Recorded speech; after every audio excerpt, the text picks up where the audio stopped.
Hello and welcome to the March 2019 General Meeting of the Australian Miniature Aerosport Society Incorporated. My name is Phil Pearl and I'm the AMAS President chairing the meeting this morning, and welcome. I now declare the meeting open at 11 o'clock New South Wales time, 10 a.m. Australian Eastern Standard Time.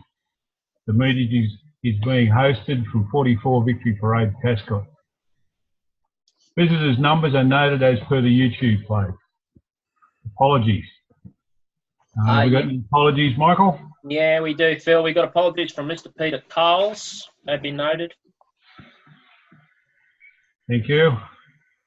I now call on the Secretary to motion the previous minutes.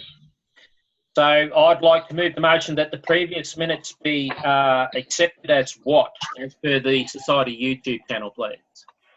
I'll second that.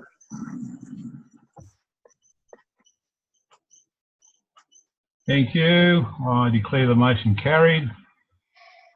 All in favour? All in favour? Yeah. No one against? Yeah. All right, carried. President's report. Fellow members, I'm happy to report the Australian Miniature Aerosport Society has continued to retain its membership throughout every state in Australia during the last 12 months, despite a worldwide downturn in active model numbers. The AMAS philosophy has always been to provide effective insurance and to support the interests of everyday flyers, groups and clubs, and it is the intention of the AMAS committee to improve and provide this service well into the future. This year saw the return of Mr. Peter Coles as Vice President. Thank you also to our committee members and in particular our effervescent, hard-working Secretary, Michael Snobitis, who have supported me in my position as President. Since its inception, the AMAS has adopted an open and transparent policy of keeping our membership fully informed of all society matters, and the individual voting system allows all members to have their direct say in the running of our affairs. As the holder of an ARN from CASA, the AMAS will continue to send out aviation advice from the CASA, which frequently mentions model aircraft operations in order to maintain safety in the skies that we share with full-size aviation. Our relationship with CASA has flourished, and I am happy to report that we will have more to report on this in the coming weeks. I look forward to the coming financial year and the continued growth of AMAS membership with the full cooperation of our dedicated band of volunteer committee members. That's the end of the President's report. Happy landings on open fields to you all.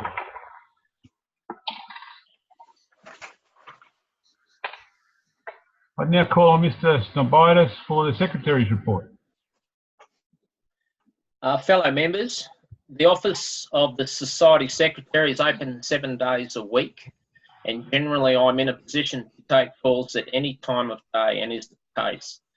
Most communication is conducted via email, and very little hard copy administration takes place, most being electronic, and so leads the Society for being a paperless, environmentally friendly entity. All Society data is backed up off-site. The committee management meetings continue to be conducted previously using the Zoom teleconferencing software.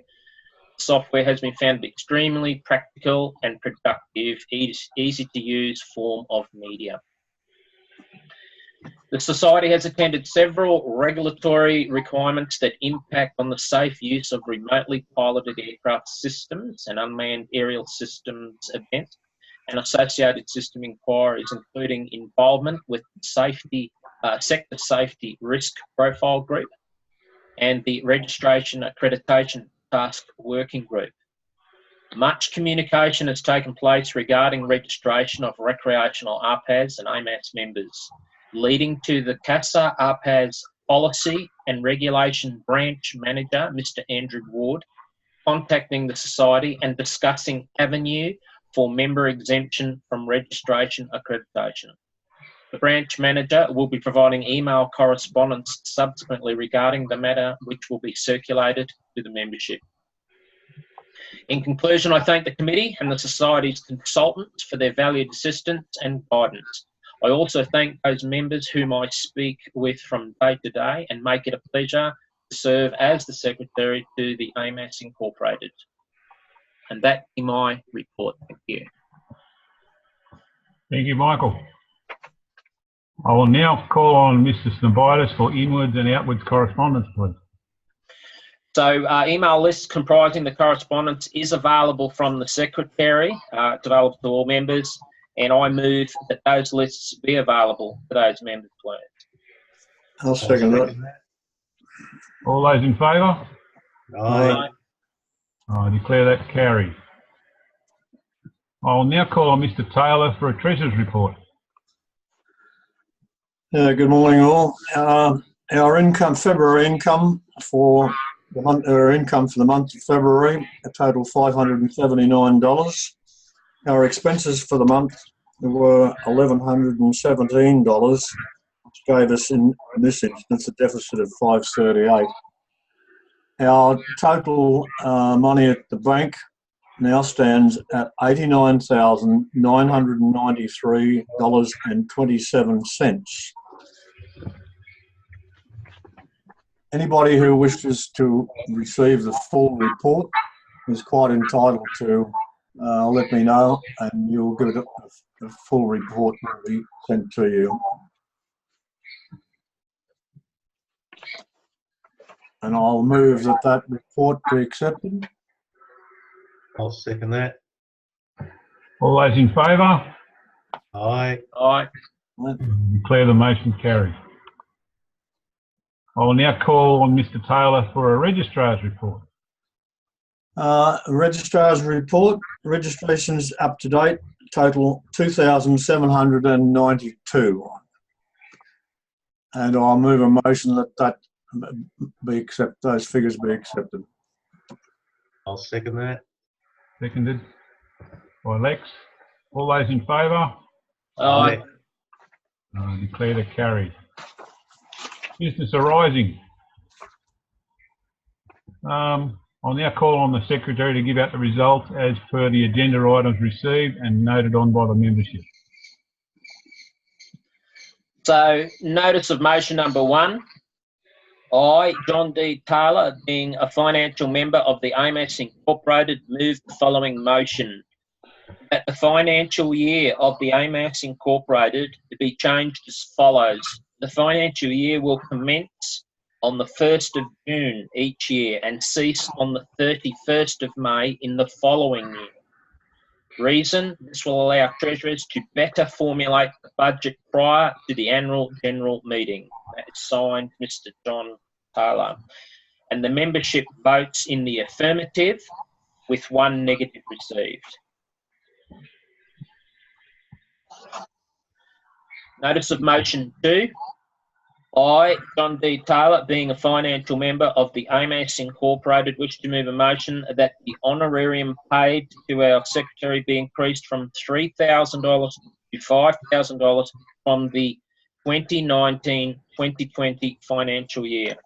Our Secretary has an ever-increasing workload due to our rising membership and is available 24/7 for the benefit of all members. He is available by phone or email at all times and can and does provide valuable advice to all, as well as looking after our very informative website, Facebook page.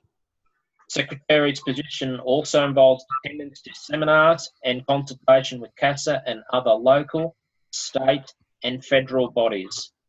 Furthermore, taking into consideration the fact that he has not given any recompense except this year, for preceding years since the creation of the AMAS, I believe this increase is fair and justified. It should be noted that all members of the committee are volunteers and in some cases have full-time jobs and are all dedicated to looking after the best interests of our members. Signed, Mr. John Taylor. The member votes in the affirmative unanimously. There is no further business to conduct. Thank you, Michael. The next general meeting will be held at a venue and date to be advised by the Secretary. Thank you for attending this meeting. Meeting is closed at 10 minutes past 10 Eastern Standard Daylight Time.